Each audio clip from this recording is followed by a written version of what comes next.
Entebe nkansezi zebembirwa bebembezo kurugo mu district 5 ezirukora Bushenyi mpango bakwatanise na highway point Kituzi omurwento wa Bushenyi district. So abishaba okwenda mu tutekeho the face of shame, the face of greater shame.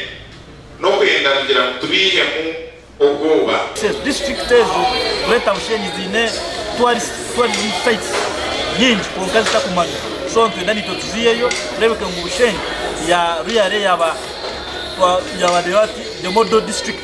Neija kuba empaka z'abana babiki okugamba nteka nungi ezakubasa kugaruza kitinisa cya Bushenyi kandi orasinje yo kwa point ezurukombeka no koreka obukugu nwarajwekwe ekirunga cya Miss Greater Bushenyi abebembezi bahanira abana babiki abarikwenda kwetabo mu mpakezi okutwaza je nkomwana w'omwiki okwayetwaza mwemanye ngo omwana w'omwiki atwazaze agambaze atambara kubunzi kandi taye matira okutorana na rurungi nukwija kuba hakiro cy'abanyamakuru okwetorora ensi yona ebiro bishatu okwezi kwa cyabahezi omwaka ogu ahari highway point Kituzi kandi takomaye cyo abana bicari kukomera bitabo abamwe tukumafeka tukumafata kumapinga konka kama witu kabiza